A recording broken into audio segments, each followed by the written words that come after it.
email. Oh, where?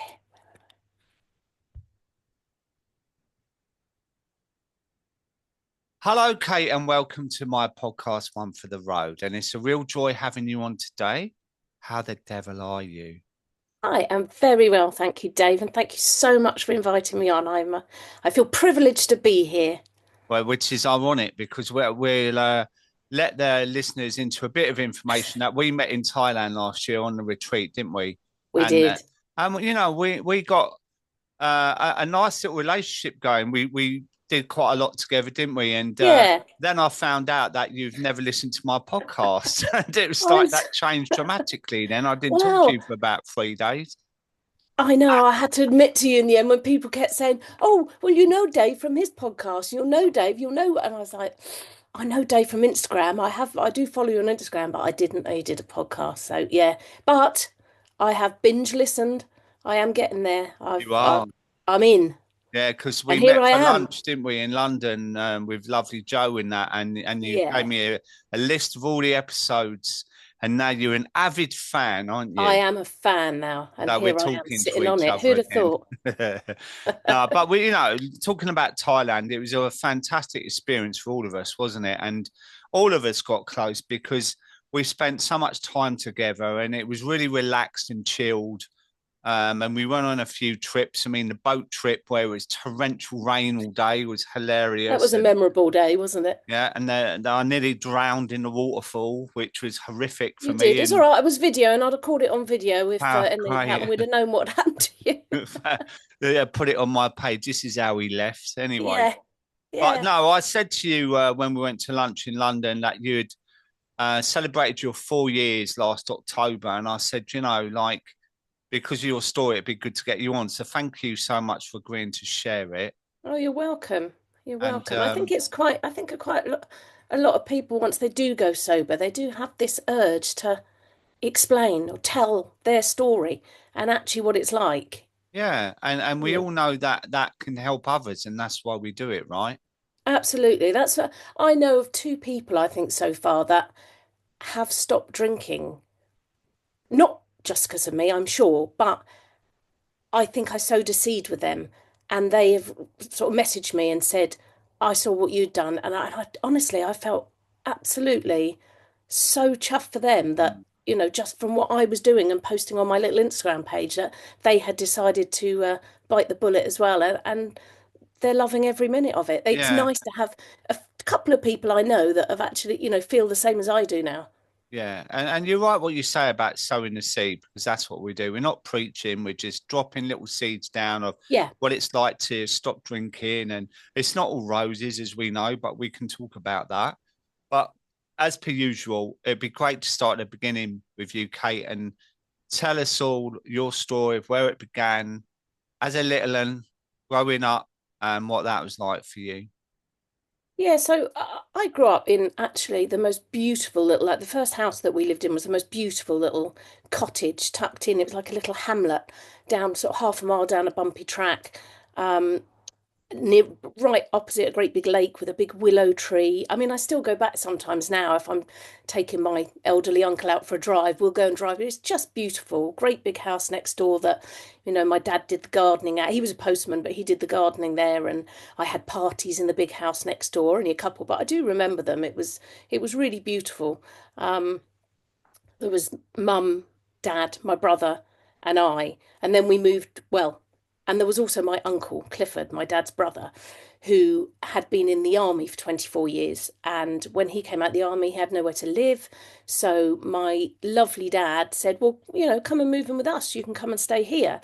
So I think I was about 4 when we moved to Stone Cottage, and we all moved up there, and Clifford came with us. I remember being at school, sort of kids at school saying to me, "Who's that other man that lives with you? Who's that? Who's that?" And I mean, he'd always lived with us. I'd not known life without him, so it didn't, I didn't know how to answer him. I was always my uncle.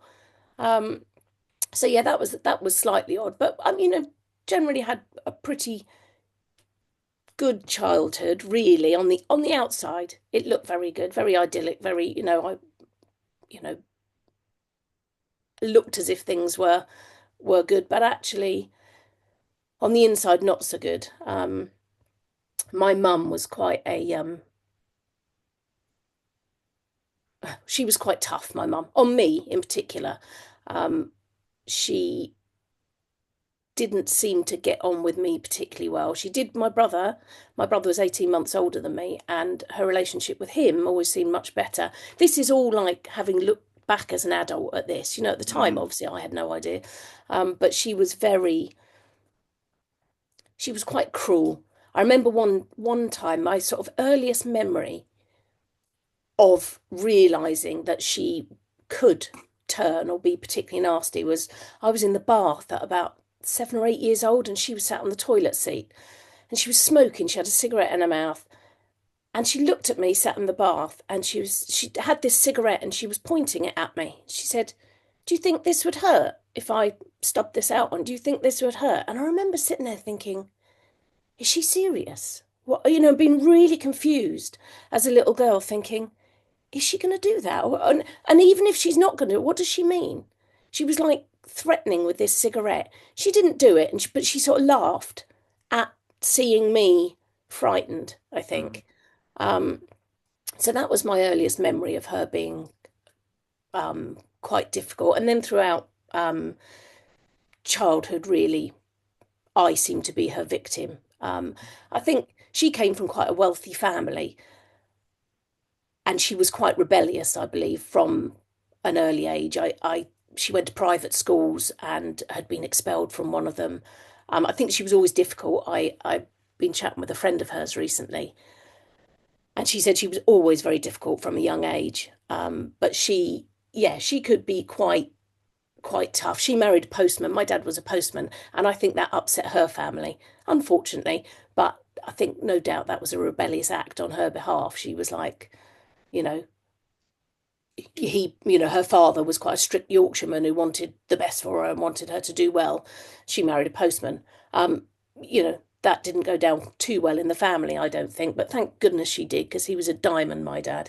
Mm. Um, but so dad was a postie. He was up early every morning for his post round, and then early to bed on an evening because he was shattered, which led to my mum and my uncle having an affair, which we had no clue about, had absolutely no idea, until one day I was at school and my dad. I mean, there had been lots of arguments in the house, sort of in later years.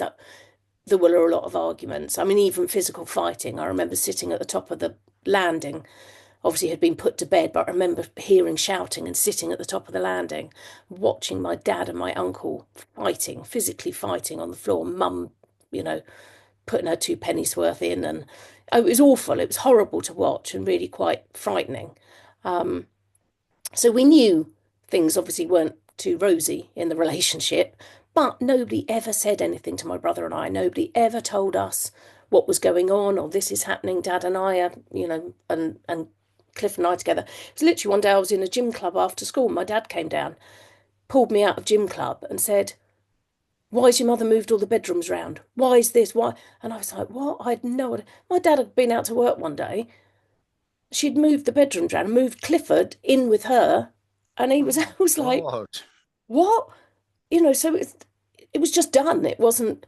So obviously, Dad was very hurt, and anyway, they eventually. It was not till I was about, I suppose, eight. I think I was about 8 years old when they eventually divorced, was separated. But Dad had nowhere to live. I mean, he literally lived in his car over at a local, Oh, well, bless him. about half an hour away a Ponds for a few nights Mm. because he had nowhere to go. He didn't have, a house. He didn't. I mean, he ended up lodging, but um, it was tough. It was a tough time at home.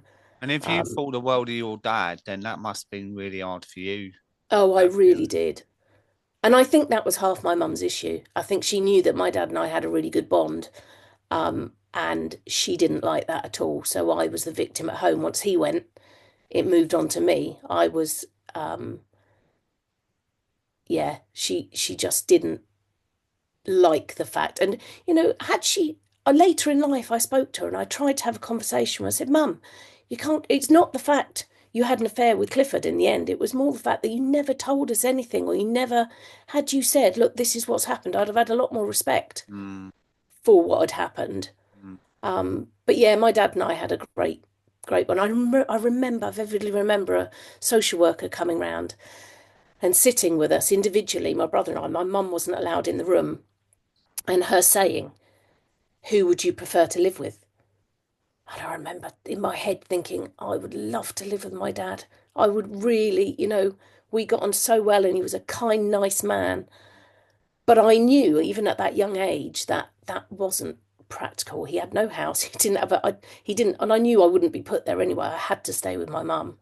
So I did. And that Oh, led to, darling, that's sad to hear about that. So, how did that play out in your teens then? well, I think I mean, the first time, funny enough, the first time I remember having a drink, I was about 14 and it was with my mum and relatives we had down in Wales, down in Pembrokeshire. There happened to be a German beer festival. And we went along and there was, all benches. It was in the local cattle market and all these benches were laid out and everyone was sitting there with their jugs of beer. And I was allowed to have some. And I think on the first time I ever get, I clearly had too many. And I remember sitting out on the, well, I was, I don't know, sitting collapsed on the floor outside, taking the mickey out of these men going, oh, look at your lederhosens, ha. And my mum laughing at me. It was almost like she quite enjoyed seeing me in a bit of a state. She got something out of that. Um, so that was my first memory How of old was you drinking. there, Kate?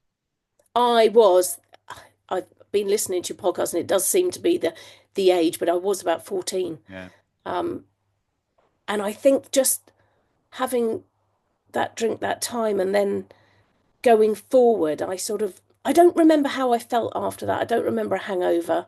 Um, but I then went to France with a friend and we her grandma lived in France and we were 14 at that time. We got the ferry. My mum dropped us off in Portsmouth. We got the ferry to France. Her grandma met us the other end. And I remember, and we drank wine there. Because it was the French way. Everybody drinks wine, but I mean, we abused it. We had too much. Came back home with an absolute holdall full of alcohol and cigarettes, no doubt. I remember a guy helping us on this bus, and he picked up our bag and looked clink clink, and he was like, "Oh." We walked through customs, and I'm not kidding you. This is the honest truth. We walked through customs, and everybody's bags were being searched, and we were like, oh my lord. And the guy said to us, and they went, oh, hello, girls. He said, where have you been? And we were, oh, we've just been to Vanessa's grandma's. And we're just, all right, off you go. Thinking, oh my, we literally had to hold all the stuff that we shouldn't have had. Yeah. But yes, I think I discovered that alcohol took me away from the situation. And we had a local, well, I say local pub, it was about 2 miles, 3 miles from us actually.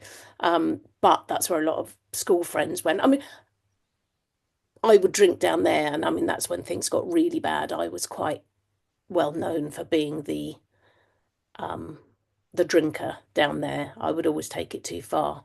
Um, but at school and things, when we came back from France, Vanessa and I had taken a bottle of wine into school, and disappeared off to drink it at lunchtime. I remember coming back and sitting in an English lesson and crying. And I remember the English teacher saying to me afterwards, oh, well, what's wrong? I mean, she must have smelt it on me. She must have known that I'd been drinking. She didn't actually pull me up on it. She just sort of said, sometimes we get emotional if it's the wrong time of the month, or sometimes we get emotional. And then she said, and sometimes we get emotional if we've been drinking. I was like, oh, no, I never did get pulled up on it. But yeah, so it sort of started around 14, but then progressed on to that pub that I was saying about. And that's when things got really messy. Um, I met a group of people and we would just drink. I mean, ridiculous. I remember somebody's birthday, went round the pub with a pint glass round the optics, literally. I mean, I knew the daughter very well of the guy that ran the pub, and it was a bit of a free for all. I just had a pint glass going around all the optics, filling up my pint glass, and just drink. Just once I started, I was on a roll. I just didn't stop. But did you know straight away, really, looking back now, that you was the one that would get drunk more? And because I Yeah, did, like I yeah, knew, like from 14 years old, God, I seem to be getting really paralytic, and I threw up in my record player lid once, right? Do you Nice. remember the old record decks where they had a lid Yeah. that would fold down? I Yeah, I've remember. just bought my son one for Oh, Christmas, well, there you go. actually. He Well, wanted don't one. They're let that coming ruin back. it. But I remember taking the lid off it, and when I got up in the morning, it was just full up with like red. Oh, Well, I'd that's drink always a big no, bottle of martini or something like that. that's nice with a hangover in the morning, isn't it? Oh, it's I did that vile. once. I woke up in the morning. I come in one night and I threw up in the toilet. What I didn't realise till the next morning is the toilet seat was the lid was Oh down. my I'd God. actually thrown up on top of. Oh, I mean, that's so disgusting. I Oh, had to the sort that big out with a white hangover. telephone. But so you knew then that, but at that age we don't care. We almost wear it as a badge of honor, don't we? Where we're Absolute, like, yeah, oh yeah, I'm a legend. yeah, I can go out and drink you all under the table, yeah. and I did. I I was known for, oh, go, Kate, she'll drink you under the table. She went. I think I just found something that gave me a bit of attention, maybe, mm, because I didn't get it at home, yeah, and I found something that and acceptance as elevated me. well. For who you are. Like the badge of honor is like you're a character. People like me Yeah. because I'm a character. So it makes it even more that you want to drink, doesn't it? Oh yeah. I mean, there's so many drinking stories. We used to go at that pub. There used to be a Brighton beer outing every year. I think I went a couple of years and used to start off at the pub with a coach. Coach would be there to pick you up at 8:30 in the morning. You'd already be in there on the Diamond Whites at 8:30 in the morning before you left. And it was dreadful. Then you would stop halfway down and have a game of rounders or something in some car park or some woodland somewhere. More drinks then you get Yeah. down there and the pubs would be open sort of 11ish. You'd all, this is with the, at the So a time bit of the like the great Only Fools and Horses Jolly Boys down to outing. Margate. Yeah, yeah, Yeah, yeah. it And I was. think we used to call them the Beano. Like we used to get a coach from Croydon and go down to Brighton and just do a massive pub crawl, similar kind of thing. Do you know what I mean? And Yeah. God, I forgot Well, about that. yeah, that year, one of the years that I went, I got so smashed. We got to the pubs when we were down there, and four of us decided it would be great fun to jump off Brighton Pier. Oh my So God. yeah, so three of them went. I climbed over. It wasn't right at the end. But it was about halfway along. Bearing in mind, I'm drunk as a skunk. I haven't got a clue. I'm not thinking there might be a bit of metal sticking up from one of the, there might be anything in that water. It might. Anyway, three of them went, and I climbed over the barrier and I stood there, and these two young lads next to me, they literally went, she won't do it. That was it. Oh, I was off. yeah. Jumped off, swam back. I mean, there's so many stories like that that I do look back and think I'm lucky to be alive, really. Probably helped Um, you was drunk. I know somebody broke their back doing that off, I think, Eastbourne Pier. I know. I You mean, don't think of it at the time though, do you? You I just was like, drunk. especially if they were saying she won't do it. Yeah, I was like, I'll show you. Yeah, yeah, I will do it. yeah, So yeah, I mean, there's lots of stories of very silly antics, to be honest. But um, yeah, those Brighton beer outings were quite a trip out. yeah. So going into your 20s and that, like, because we start to get a bit older, get different jobs, and you've been married a long time as well, ain't you? Like 30 something years. We've been married 24 years this year, but we've been together 31 years. Yeah. Um, So at what point did you meet him, your husband? so I met Chris, um, well, shortly after I was going out with a guy that's another of my big drinking stories. I was going out with a guy who was quite well to do, and he'd invited me to the Hunts Ball, and he said, whatever you do, don't embarrass me. The girl I took last year slipped off my lap in front of everyone. And I don't know whether subconsciously I thought I can beat that. I didn't Yeah. mean to. Anyway, I got just like I borrowed this ball gown from a girl at work. It was a proper like long red gloves, tight fitting ball gown. It was really smart. Her mum had made it for her to make things worse. We went off to this Hunt's Ball. We went somewhere first, and I really tried not to drink. I kept covering my glass. We went to this place where there was a barbecue before we went, and I kept saying, no, no, no. I really tried. Everyone's like, oh, don't be daft. Well, they paid for it. And I got there. By the time I got there, I was smashed. I was trying to get the dress off to do barfly jumping. They had these things. I was on the stage with the entertainment trying to. And cut a very long story short, I woke up the next morning in the college. I was the only one left. I was there, ripped dress. This dress I brought all ripped, all my hair down, with the cleaners. I could hear all the cleaners thinking, well, I was in the end sponging cigarettes off the cleaners and couldn't get home. I didn't know where I was. I didn't know, but he'd left me there. I mean, some might say you deserved it, but my dad and my brother were furious actually that he didn't get me home. I was a bit of a state, but so shortly after that, obviously we broke up after that event, funnily enough. And shortly after that, I met Chris. And again, it was another really drunken night. Well, I remember we were in a local pub, rolling round the floor drunk. I've never seen Chris as drunk as he was that night since, and we've been together 31 years. He was at his best friend's stag do, had a golf day, so they'd been on it, met us there, and I did sort of know him. I sort of, because we drunk in the same places. He was a bit older than me, but I sort of knew him. And then after that, there was a quiz night or something we'd met at, and there was obviously been a bit of a seed. Um, so we got together really after that. It was definitely a bumpy first year, I have to say, and that was due to my drinking. Um, he was he's a very moderate drinker. He still drinks now, and he can pick up, have a beer, and then that's it for the evening. Or he Yeah. doesn't go to the fridge like I used to on a Friday night. Well, hey, it's Prosecco night. Let's. Um, he would. It used to really annoy me. I used to think, oh God, it's Friday night. Have a beer. It would be boring, you know. To Um, justify your drinking. Absolutely, yeah. No, it Yeah. did. But yeah, so we met very, very drunk. Obviously, And your drinking didn't end then, right? You didn't think, no, right, I've met the love of my life and he's not a drinker, so then I can curb my drinking because that's how it works, because it doesn't, does it? no, So what absolutely not. happened? I've battled it for, I mean, he did put up with quite a lot because I would be wherever, oh, you're so boring, get on, when I was drunk, I wouldn't say that to him sober because I quite liked the fact. And actually, it's quite interesting listening to some of these podcasts how many of us drinkers do actually end up with somebody who is a moderate drinker. I find, I mean, again, I never set out to find somebody that didn't drink as much as me, but I probably did know had I found somebody who drank as much as me, that would be dangerous. That would not be good for me. So maybe I did consciously look for not consciously, subconsciously look for somebody that, was more sensible than I was.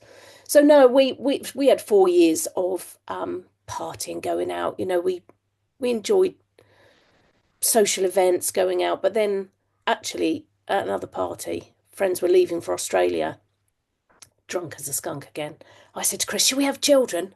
Should we have kids? Why don't we?" And he was drunk. Yeah, all right.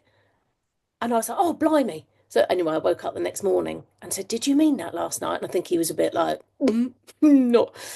Anyway, so I did come off bill that day. And then things did change, obviously, when I fell pregnant. I never touched a drop for the 9 months I was pregnant. And I look forward to a fizzy, cold glass of fizzy cider. Ellie was born on Boxing Day, 1998.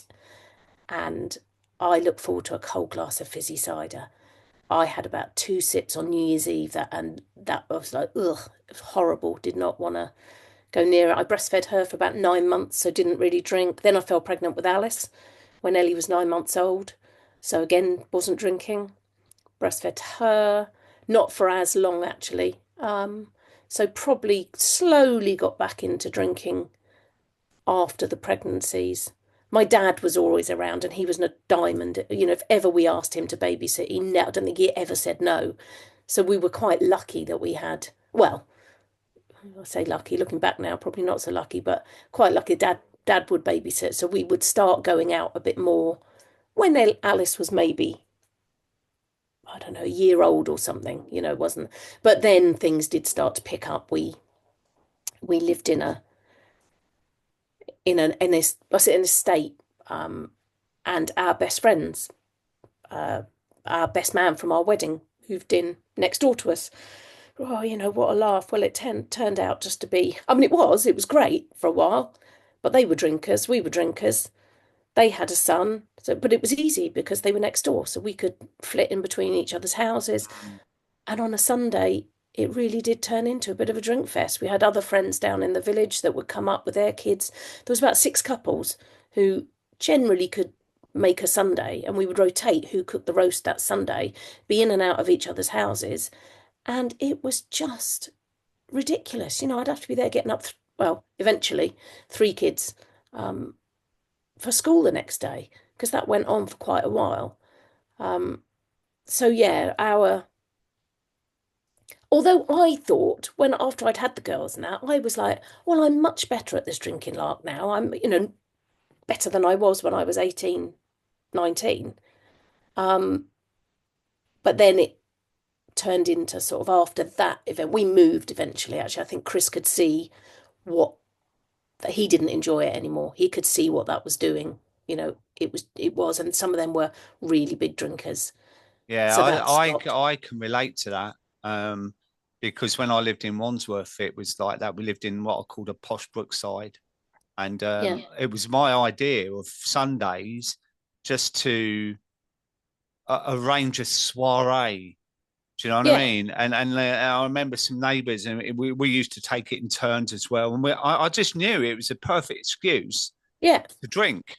Right? Oh well, I won't mention names, but they're coming up, and then we get blah blah around, and then there'd be a house full of people. And I always remember that what you said earlier about putting your hand over the glass. So I'd be coming around with the wine and that, and no, no, I'm all right, I'm all right.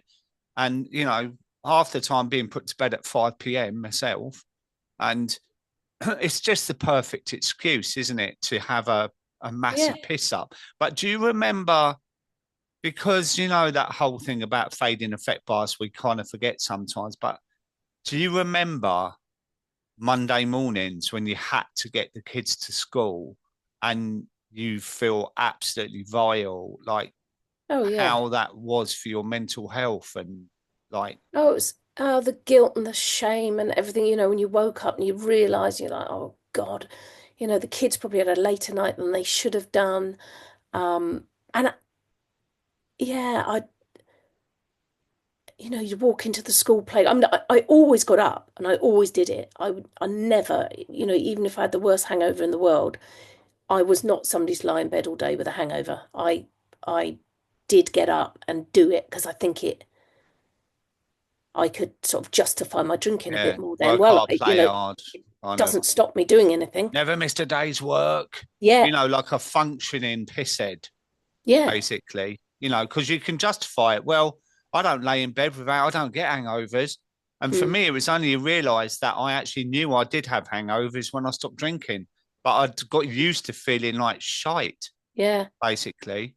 But it's the walk in the playground of doom, isn't it? When you're yeah, standing there and it's like you got your nice coat and makeup on, but inside you're dying. yeah. It's a horrible. That is, I just, even if I see one of my kids now who's got a hangover, I can feel it. I look at them and I think, oh, I Yeah, know that feeling. It almost makes me feel ill looking at yeah, them when yeah. when their eyes are like heavy Or and sunglasses in winter. yeah, yeah. Not that they're particularly big drinkers, but occasionally I see them with a bit of a steaming hangover.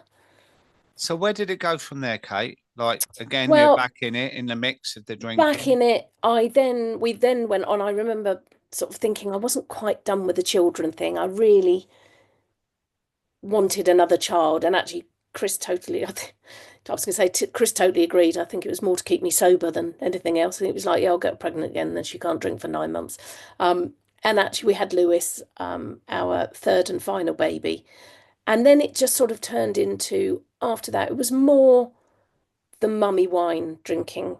I wasn't drinking every night, unless it was a particularly hot summer and it was a beautiful Monday evening and the sun was out. Yes, maybe I would have a couple of glasses, but I was never hiding booze. I never drunk in the morning or lunchtime unless it was a bottomless brunch or there was an event, like the Sunday lunch things.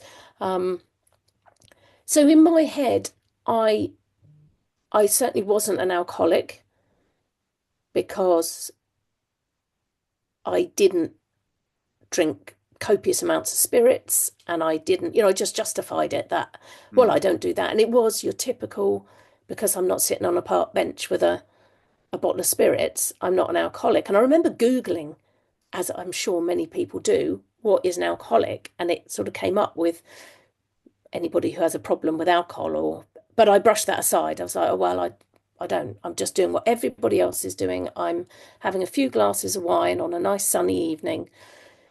But then I would do the whole, right, I'm not going to drink in the week. That then got to Wednesday and I'd be like, I really fancy one tonight. Um, so yeah, most of mine was binge drinking at the weekends, really. If we had an event, I would go out and abuse it, really. I would go out, and once I'd had my first drink, I got the taste. Oh yeah. I'd normally have a couple of glasses of wine before we went out. I was probably half cut by the time I even got out, to be honest. Just carried on, just Yeah, it's wanting to like a be, starter pistol, isn't it? yeah, Some people they can have a couple and they just have a cup of tea. But that yeah, one drink for me was like my brain was like, yep, party time. yeah. I mean, I heard on one podcast when I did get sober and I was looking for podcasts, I heard Not one mine lady. though. It wasn't yours. No, no, no. It wasn't. It was actually one I didn't listen to again because I just thought it's not my cup of tea. There was a lady on there who had said, oh, she knew she had to come and find help or something because she'd gone out one night and she couldn't remember getting home. And I was like, oh my God, I've got about 2 years of my life missing. It's not funny. I shouldn't laugh really, but I mean, I blacked out every time I went out almost. I would wake up in the morning and feel the atmosphere in the room. And many times I would look at my clothes on the floor by the side of my bed and think, there was one morning I woke up, looked over, and my dress was just covered in sticky weed. I thought, oh God, I've been in the bushes last night. We live about a kilometre down a country lane, and Chris trying to get me home from the pub on an evening would drive him mad. I thought it was hilarious. I'd be zigzagging up and down, hey Chris, look at this. But on some occasions, I just couldn't make it. One of my funniest, it probably won't sound that funny now, but there was one night we'd been out, there was the football on, and we'd been to a friend's barbecue, and we were walking back. Chris was trying to get me home. Anyway, he had to ring my son and my daughter at home. I'd collapsed. He could not get me any further. I was about, I don't know, half a kilometre away. So he got my son, who'd only had a few driving lessons, and my daughter, who had had a couple of drinks. She didn't drive. Lewis hadn't been drinking. None of it is right. None of it is. But the only way he could get me home was to get Alice to sit next to Lewis in the car to come and pick me up.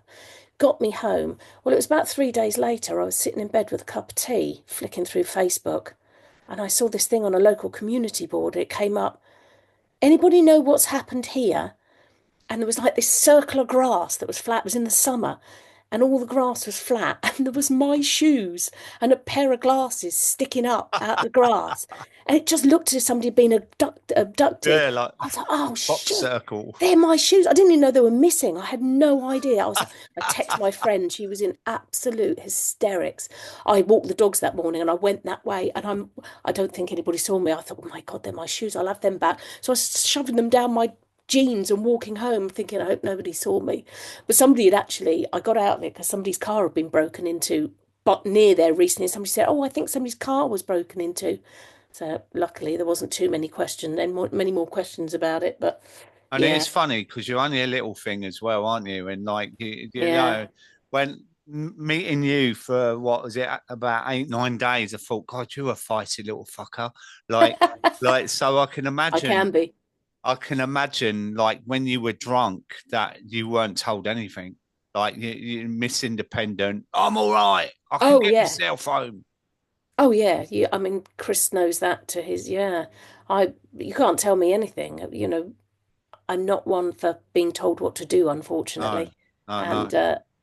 yeah, probably led to one or two disagreements, I think, over Yeah, the yeah, put years. it mildly. So what point did you feel like actually this is getting out of hand? I think I knew when I was much younger, I was out of hand. I couldn't go in a pub and order a Coke or a soft drink. Um, Later, I think it was just how rubbish I felt. I just got to the stage that um, I, I had the kids. I mean, to be fair, by the time I gave up, they were all grown up in the end. Um, I know what did it for me. I went out with a friend of mine in Wimbledon, Chris and I, and we walked up to the village. It was during Wimbledon week, and I was laughing because I found this book on somebody's wall they were just giving away, and top of the pile was Claire Pooley's Sober Diaries, and I was very, very ha ha ha. I should take this home, laugh, laugh. Left it there. On the way back, I did actually pick it up. It was still there, and I took it home with me, and it sat on my bedside table for about 3 months. I then went to Dubrovnik with my two daughters for a weekend away, where we did drink. And actually, it's one time I remember getting quite drunk with them. We were at a bar, and this barman just kept refilling our wine glasses. I mean, quite dangerous, really, because as the parent, you would think I would be there going, "Whoa, hold on a minute, my two daughters are don't." But he was absolutely filling our glasses every time they were empty. No, he's going, "No, no, no payment. You don't." And it was actually my daughter Alice, who is my bigger drinker of the three, stepped in and was just like, "This, this is dangerous," and she was really good. Anyway, I was reading this book during the daytime, and it just all fitted in. I was there in Dubrovnik, lying on a beach. Some of Claire Pooley's book talks about Game of Thrones and uh, other things. Everything just seemed to slot in. And just reading it, she's so articulate the way she puts things, and it just really, really resonated with me. Everything. She probably had slightly different drinking habits to me, but everything else was spot on, and it literally flicked a switch in my brain. I just thought there's more out there. She described, and I didn't really get it at the time, going through the brambles and the bracken and the fighting your way through until you get to the field of fluffy bunnies and you get to um, the flowers and the pretty. And I just didn't really get it. I get that now. I totally get that. And it was literally on that flight on the way home where I'd normally have ordered a glass of something. I didn't. And I got on that flight knowing that this was different. I had a physical feeling, a tingling in my belly. And I thought, I'm not going to drink. And it was just before Christmas, um, end of October. And I thought, I'm going to do this. I quite like a challenge. I thought, I'm going to do this. I'm not going to drink anymore. Um, and I didn't. And don't get me wrong, the first probably 3 months were I'd done dry January for years and years before it was a thing. I used to do from January the 1st to Valentine's night, which quite often made for quite a messy Valentine's night, but there we are. So I did that for years, and that's what I was like, I haven't got a problem. I can stop alcohol if I want to. And actually, I wasn't far wrong. I could have done. It was much easier than I thought. I don't think I was dependent on alcohol. In my head, I think there's three different ways of looking at your drinking is either you're a moderate drinker like my husband, you're a grey area drinker like me, or you're a big drinker who's dependent on alcohol. Um, and I fitted into the middle sort of section of that. So actually, I didn't, have withdrawals. I didn't feel, but it took a while for the fog to clear. Mm. And once that fog started clearing, things started happening that I never knew would happen to me. I just felt amazing. How did you do it then? I just stopped. In my head, thought, I tell you what I did this time. When I did dry January, I'd got to the point with dry January that at the end of the month, I was like, oh, I've got to drink again now. I don't really want to, but I've only allowed, I've allowed myself this 4 or 5 week period of not drinking, and I can drink again now. So I'm going to. Well, I never put any pressure on myself. I never said to myself when I stopped for that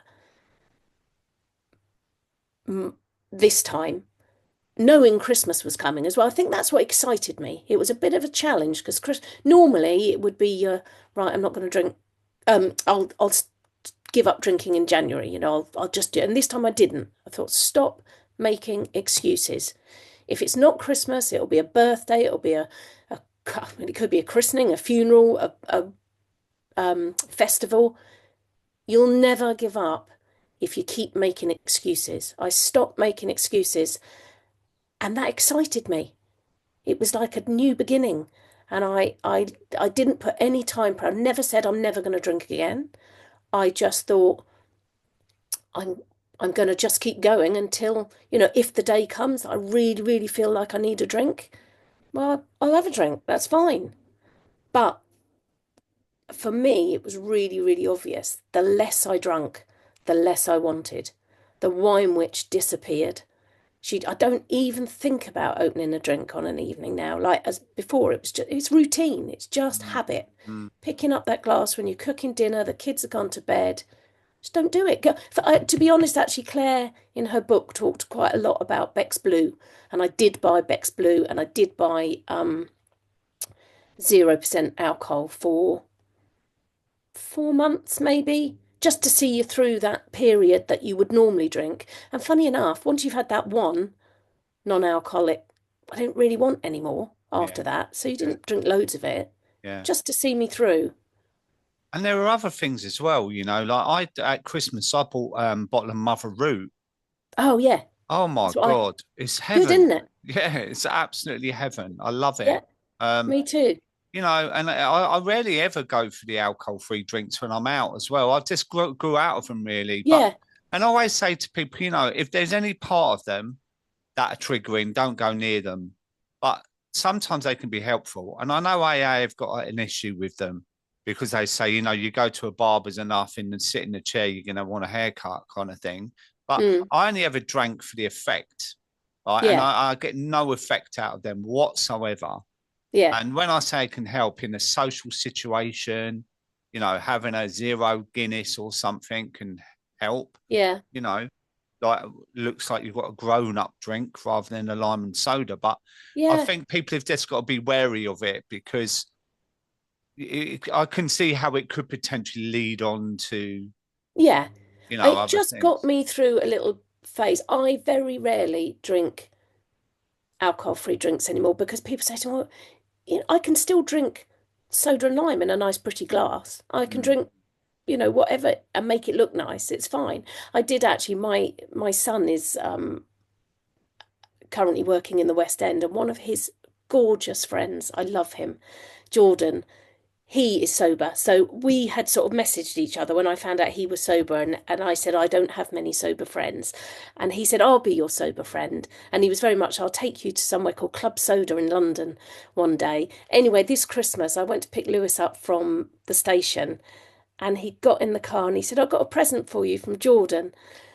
And I opened this, bless his heart, he had been to Club Soda and bought me a 0% Prosecco for oh, Christmas bless him. Day, Bless and him. he made me some mince pies. And do you know what? Oh, It was one of the most heartwarming present. I just, what a wonderfully thoughtful young man. I don't know yeah, him particularly yeah, yeah. well, but he knows I'm sober. Oh, it's because we're And all lovely, us sober lot. oh, And we are. Lewis is in the Miz, isn't he? And He is, so yeah. one of my previous guests, Abby Burrows, the flute player, was in the Miz, and she had that terrible Yes, incident. Yeah, I heard that episode only recently, yeah, actually, and I have said to Lewis, you need to go and see if you can have a chat Abby, yeah, with her Abby. Um, yeah, it was quite weird knowing, yeah. Lewis is in Les Mis. I wonder if she's still in Les Mis, actually. Lewis has I'm been not there since sure. July. Yeah, I'll find out. Um, Yeah, find but out. she It'd be was quite. lovely, and that was a hell of a story. Yeah, I'm Um, sure Jordan would know her because Jordan's been in Les Mis for about 8 years, I oh, you think. would So do then, yeah. I'm But yeah, sure. the Club Soda, Janie Lee Grace does a lot of events there, and Janie actually interviewed Claire Pooley, Oh, did she? and that's why she stopped because of meeting Claire. And I met Claire 6 weeks into my sobriety because I tried AA and it didn't work for me. So I Mm. went to one of Janie's events, and Claire was there, and Oh, I really? met her with William Porter. Me and William, as people know, are really good friends now. But Yeah. she's lovely, Claire. We had Oh, breakfast. She helped me kind of structure my book as well, and we met in oh, did Fulham you? for brekkie and that, and it was lovely. Oh, she's She's a my real hero. sweetheart. I'd love to meet Claire Pooley. I Oh did. well, let's I see was what we very can chuffed. do. I think it was on your podcast. I heard her episode on your podcast, and I shared it actually. And she commented, and I was like, "Oh my goodness, Claire Pooley's coming." She just did. I mean, I know maybe when you're writing these books and you're in your, I'm sure you know that you're trying to help people, but actually the real effect it has on someone, and it's had on my life. Mm, It has changed my life yeah, reading her book. yeah, And I'm sure it wouldn't, anybody, there's something about Claire and listening to her on yours and on the Sober Awkward podcast. She's so articulate and she makes, whereas my head is quite a jumble yeah. and I'm not sure I could explain things quite as well as she does. No. But do you know what's great, Kate? Is that she's worked for you. She might not work for others, and Yeah. you know, so I might get someone else on that you wouldn't relate to, and this is why these things are so valuable. You know, is sharing different people's stories, and they're all equally valid, no matter how bad, how many rock bottoms or not people have had.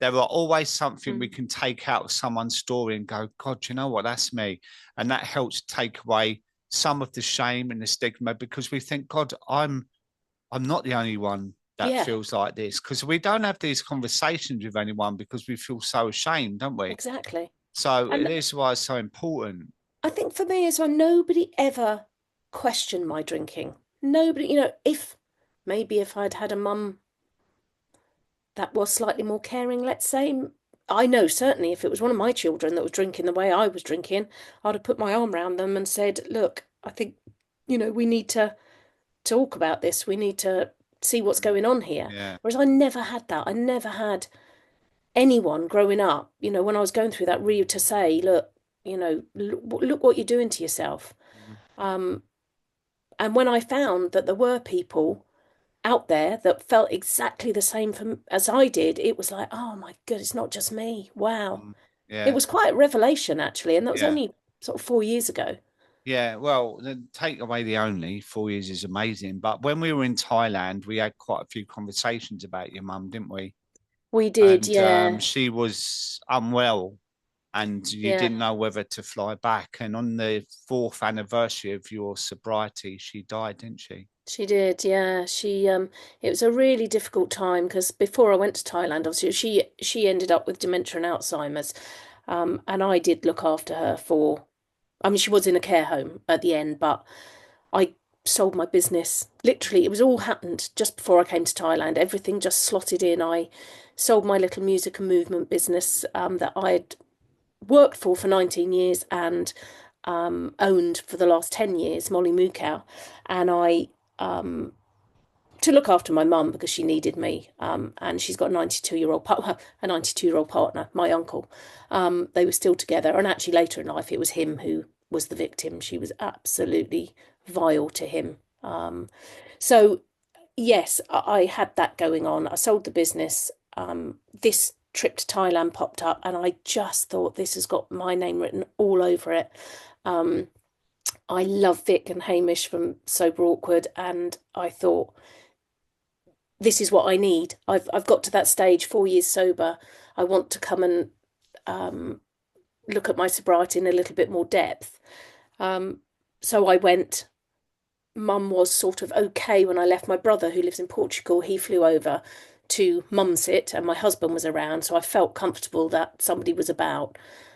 So I came out, and then about a week in, wasn't it? I think I got a phone call from Chris just saying things are not good. She's got a bit of a chest infection. I think I was like, oh no.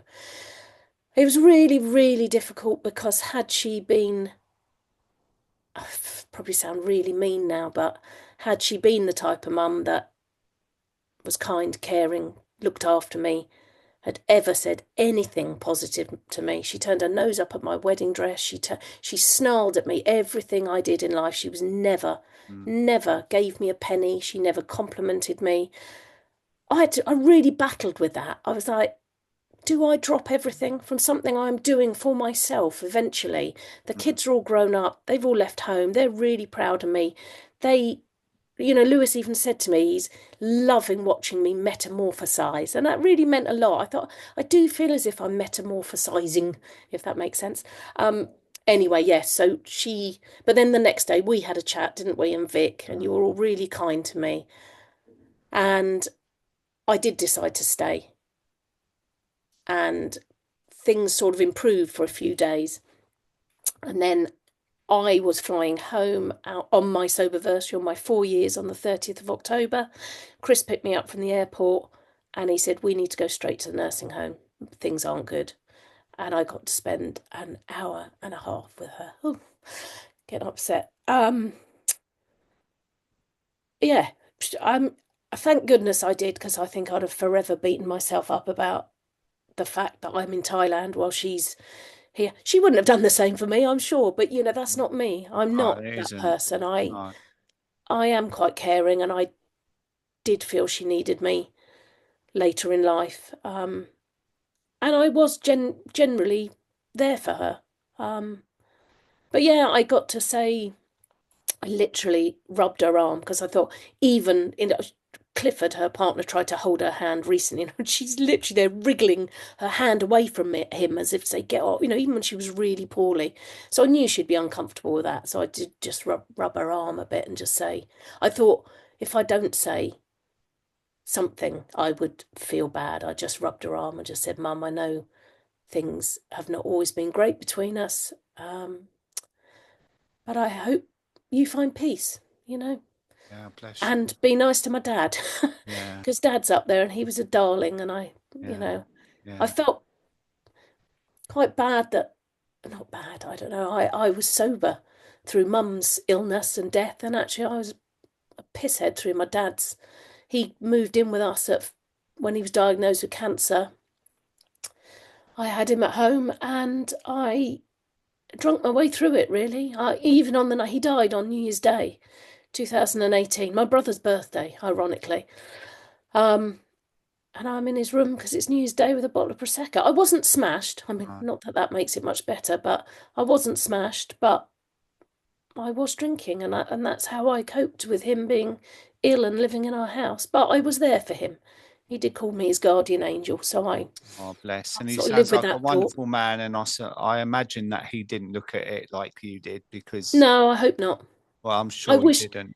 I wish I'd done this while he was around though, because he would be really proud. He's around looking down, proud of you, I'm Yeah. sure. I believe in that, you know. Yeah, I hope so. Yeah. So, time of this recording, we've just got over Christmas coming up to New Year. Is that going to be a challenging No, time or not at anything? all. I No. mean, challenging from what do we do? Because actually, a packed pub with lots of really drunk people just isn't really my thing anymore. Mm. Listening to people repeat themselves and, going out for a nice time. We haven't actually got anything booked this year. Last year, we actually took ourselves off because my husband's mum died on New Year's Eve of the millennium, actually. So it's not his favourite time of year either. We took ourselves off to, no, we didn't. We went to Vietnam last year, and that was really nice actually to be away. But obviously, I've had a few trips this year. So yeah, I seem to have gone sober and be finding Well, my do you know what adventurous I side. think that happens? I mean, like I've been to Nepal, Morocco, Thailand. I just feel like we see the world differently, right? Because Yeah.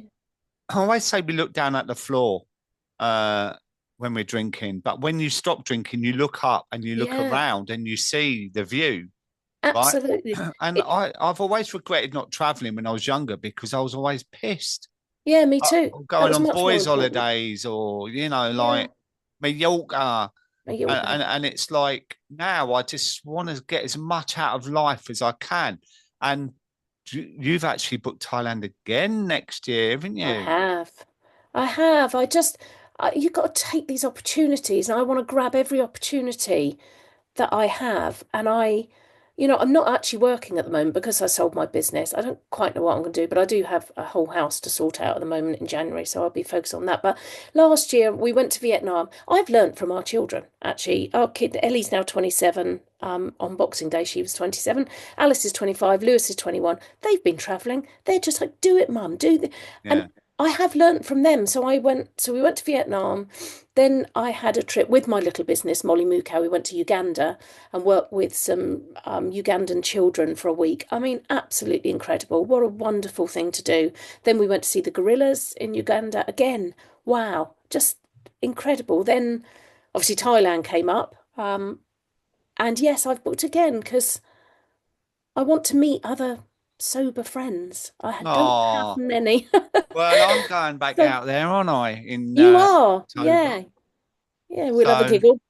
we will, and I want to do different things because, like, when we met, it was a couple of days before the retreat, I think, or a day, and the Yeah. weather was glorious, Yes, and it changed because it's kind of the end of the rainy season. But you stayed on at the end, and I went home. I So did. I want to go and see a couple of islands because I'm going out there for a couple of weeks. But in the second week, I'm doing a little bit of workout. I know I'm doing some one-to-ones and sharing Yeah, you'll circles, be and busy second week. yeah. So, but I'm really looking forward to it, and Yeah, it's brilliant. It was my first not sober, solo trip. yeah. So I booked this and actually I had so many comments about that. Oh my God, going on your own. And it was quite daunting, but it was really what's the word? Invigorating. Invigorating. It was just, yeah, Yeah. fantastic. I loved it. Yeah. Yeah. I'm the same though. Like, because I went to Ibiza just before that, and I was like, oh my God, I feel like everyone's looking at me because I normally Yeah. travel in a group or Mm. couples and that. And it there is something about traveling on your own. And when Yeah. I went out to Thailand, they gave me the exit seat, so I had all that leg room in front. I I just listened to I don't music need and that. yeah, I read, listened to music, fell asleep, and Yeah. it was just great. I loved it, absolutely Yeah. loved it. But I had loved it. Just to add though, Chris, it's all right. I will keep traveling with you as well. Don't worry. oh yeah, you're I not going think to become a he'll be solo thinking, traveler, and yeah, he'll be thinking, hang on a minute. yeah, got to rein her in a little bit. And now Yeah, she's sober, she's not as feisty. So no, not quite as feisty have as you I used to. calm that down? Uh, yeah, I can still be feisty if I need to be. I But can no, imagine. things are just, do you know what sobriety brings you is calmness and contentment. I feel so much more. I was always chasing something when I was drunk or Mm. nights out. I was always looking for the best night out or looking for the. And actually, now I tell you who it was, Scott Thomas. I think you've had him on your podcast Yeah, as well, haven't you? I yeah, heard being interviewed, and he said something about he feels as if he's just cruising along in the middle lane of the motorway. There's not in the fast lane anymore, all the highs, all the like going out, getting, and not the crashing loads of the hangovers and everything that comes with it. He's cruising along in the middle lane. yeah, And I thought, lovely. do you know what? That's just how I feel. Yeah, It might seatbelt sound boring on. to some, but Yeah. not to me. Oh, It's when you're here doing it, yeah, people might look at you and think you're more boring now. But to me, my life is so much richer. yeah. No, it is. It's a whole different life, and you have to get used to it because we've lived in chaos all our lives. You know what I mean? Yeah, And then all of a sudden, we reduce the chaos, and it's like, oh, that can appear as being a bit boring, but you put different things in, don't you? I yeah, mean, it makes me laugh the amount of people who do jigsaw puzzles or Lego and that, and it's like when you're drinking, what's wrong with that idiot doing yeah. Lego? Doing bloody jigsaw puzzle, and it's like, God, you can lose hours doing one of them. I know I was the one that would be encouraging anybody. I mean, I remember friends when I was younger, their parents would be like, "Oh no, you're going out with Kate. Oh God," you know. And I used to think, well, I'm not pouring alcohol down their neck. It's up to their butt. I was a bit of an instigator. I was a bit of a Yeah, come yeah. on, let's get Wind on up. it. And Yeah, yeah, a bit again of a, justify yours, and that's what we do, isn't it? We're yeah. the leaders in the thing, and Yeah, I would have thought it's mad. anyone that's sober, honestly, Yeah, 4 years ago, what I thought was a boring bastard. yeah, yeah. I know, But here I am. That's I me know, now, and I'm loving every minute of I it. know, and you're amazing. Well, I have to just caveat that by saying that what I said earlier. Next year, going to Thailand, it's time of the recording is next year, but when people listen to this year, 2026 in October. Yes. So if anyone wants to go and meet me and Kate, Yeah. send us a message, because it really is not really like a retreat where it's all meditation and mindfulness. We have a right laugh as well, don't Oh, we? it's And brilliant.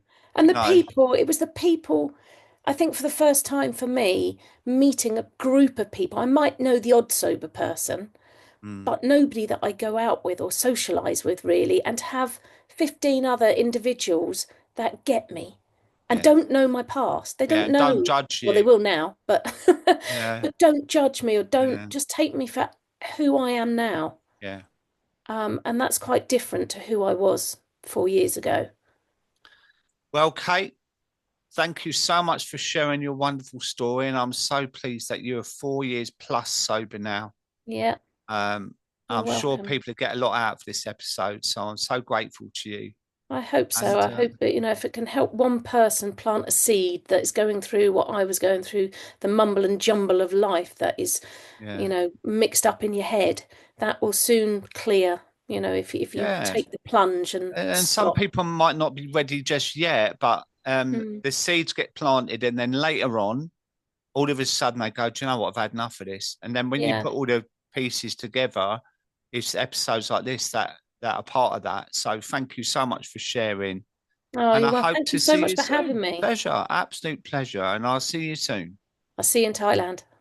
Oh, before that, I hope. See you later. See ya. Bye.